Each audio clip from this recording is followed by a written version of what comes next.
নৌকাতে অনেক ভয় লাগতেছিল, বাট এদিকে ওদিকে দোল খাচ্ছে, নিজেকে হারিয়ে ফেলেছি নদীর ঠিকানায়। দিঘুলিয়া, এটা এখন অনেক পরিচিত এক নাম। পাবনা জেলার এক নতুন সৌন্দর্য বহন করেছে এই গ্রাম। মূলত এই গ্রামটি পাবনা জেলার ফরিদপুর উপজেলায় অবস্থিত। এই গ্রামটি মূলত দিঘুলিয়া বিলচান্দক নামে পরিচিত। তাই তো আজকে আমাদের নতুন গন্তব্য ফরিদপুর দিঘুলিয়া। তো গাইজ, আমরা দিঘুলিয়া যাওয়ার জন্য বেরিয়ে পড়েছি। তো এটা হচ্ছে টেবুনিয়া মজিদপুরের তারা মসজিদ। এখান থেকে আমরা টেবুনিয়া বাজারের দিকে যাব। টেবুনিয়া বাজার থেকে আমরা ওখান থেকে দেবুত্তরের রুট ঢুকে মামুদপুর পৌঁছাবো। মামুদপুর পৌঁছায় মামুদপুর থেকে আমরা আমাদের ধানুয়াঘাটার দিকে ঢুকবো। ধানুয়াঘাটা থেকে আমাদের দিঘুলিয়ার যে গন্তব্যটা আছে দিঘুলিয়ার স্থানে পৌঁছাবো। তো দেখতে থাকেন।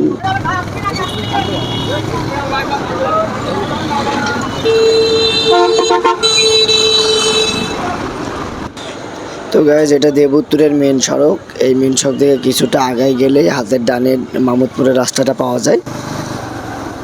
তো গাইজ, এটা মামুদপুর মাদ্রাসা। মামুদপুর মাদ্রাসার অনেক সুনাম রয়েছে।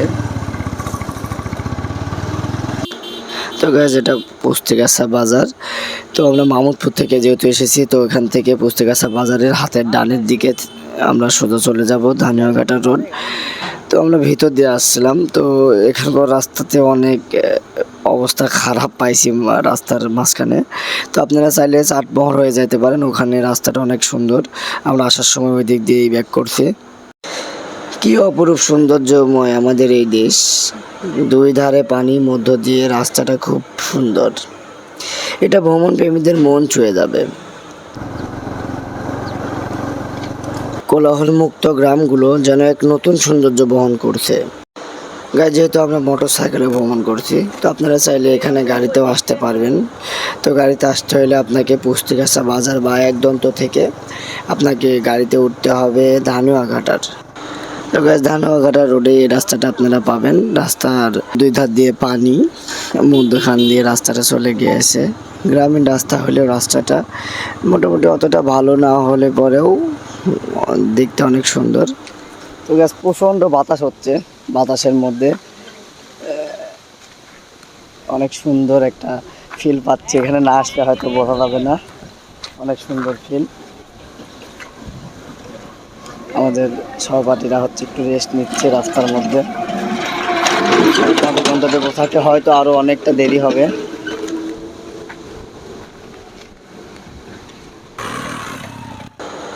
তো গাইস, দেখেন রাস্তার মধ্যে পানি। তো আমরা পানির মধ্যে দিয়ে বাইকটা রাইড করতেছি।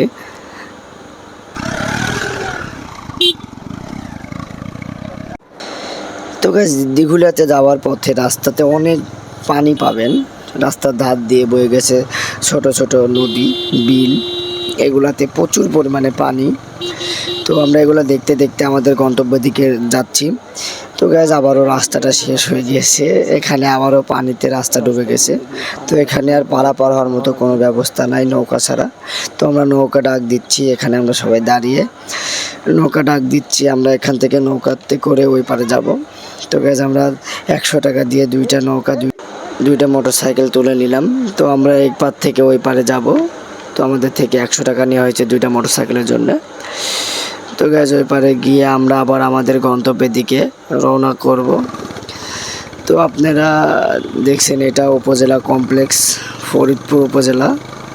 তো এই জায়গাটা আমার থেকে অনেক সুন্দর লাগছে। পুকুরের পাড় দিয়ে ঢালাই করে রাস্তাটা করা হয়েছে। তো গাইজ, এখান থেকে আগাইলেই একটা বাজার পাওয়া যাবে। তো আমরা বাজার থেকে আমরা হাতের ডানে ঢুকবো। তো ওখান দিয়ে আমরা দিঘুলিয়াতে যাব। তো গাইজ, আমরা হাতের ডানে ঢুকে পড়লাম। তো এখান দিয়ে সামনে একটু গেলে হাতের বামে একটা রাস্তা চলে গিয়েছে। তো এখানে আমরা যাব। যাওয়ার পরে তো গাইজ, আমরা সামনে আমাদের যে পয়েন্টটা দেখছেন এটাই দিঘুলিয়া। তো এটাই দিঘুলিয়া বিলচান্দক নামে পরিচিত। এখানেই সেই মূল পয়েন্টটা রয়েছে। আমরা এই জায়গাটুকু দেখার জন্যেই পাবনা শহর থেকে আমরা এখানে আসছি।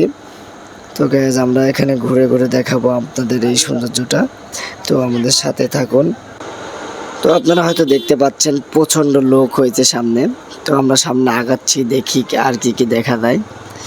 তো এখানে অনেকগুলো দোকান বসেছে ছোট ছোট, যেগুলো থেকে আপনারা কিছু কিনে খাইতে পারবেন। তো আমরা আগাই দেখি, আর একটু আগাই দেখি কি অবস্থা। তো আমরা এখানে একটু জায়গায় পাইছি, এখানে মোটরসাইকেলটা রাখলাম।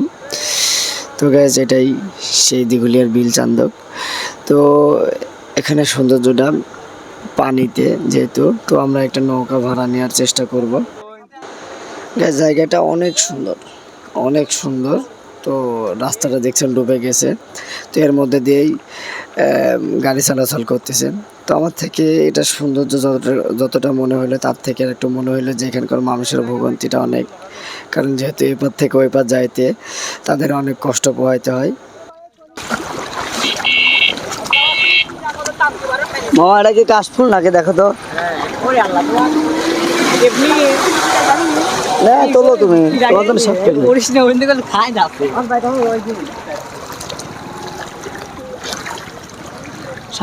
তো গাইজ আমরা এখানে এসে একটা নৌকা ভাড়া করে নিয়েছি। সুন্দর একটা ভিউ, আমরা নৌকা নিয়ে দিঘুলিয়ার বিল চান্দক থেকে একটু ঘোরাঘুরির জন্য বের হয়েছি। তো এখান থেকে নৌকাটার ভাড়া নিচ্ছে 200 টাকা। আমরা বেশি দূর থাকবো না, ওইদিকে একটু যাব।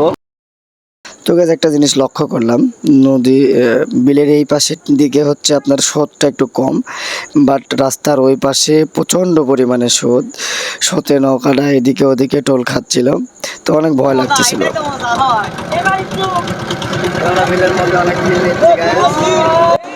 কিছুক্ষণের জন্য মনে হচ্ছিল যে গহীন সমুদ্রের মধ্যে হারিয়ে গিয়েছি আমরা। সমুদ্রের ফিলটাই পাওয়া যাচ্ছিল গ্যাস। প্রচণ্ড পরিমাণে ঢেউ হচ্ছিল, ঢেউগুলো নৌকার সাথে এসে বাড়ি খাচ্ছিল। অনেক আনন্দ পেয়েছি, অনেক মজা করেছি। তো আপনারা চাইলে আসতে পারেন গ্যাস। এখানে সৌন্দর্যটা যদি নিজের চোখে না দেখা যায় তাহলে বোঝা যাবে না। বিলের প্রচণ্ড স্রোতে এদিকে ওদের নৌকাটা দোল খাত গ্যাস। কক্সবাজারের ফিলটা এখান থেকে হয়তো নেওয়া যাচ্ছে। তো গ্যাস ঢেউটা হয়তো দেখতে পাচ্ছেন। তো এই সৌন্দর্য যদি ফিলটা যদি নিতে চান তাহলে চলে আসতে পারেন পাবনা ফরিদপুরের বিলচান্দকে। তো আজকের মতো এই পর্যন্তই। ভালো থাকবেন, সুস্থ থাকবেন। আমি নতুন হিসেবে কতটা ভালোভাবে আপনাদেরকে রিভিউটা দেখাতে পারলাম জানি না, তবে এখানে রিভিউ যেরকম দেখছেন তার থেকেও অনেক সুন্দর। তো আমাকে সবাই সাপোর্ট করবেন, দোয়া করবেন যেন আপনাদের নতুন নতুন ভিডিও দিতে পারি। আল্লাহ হাফেজ।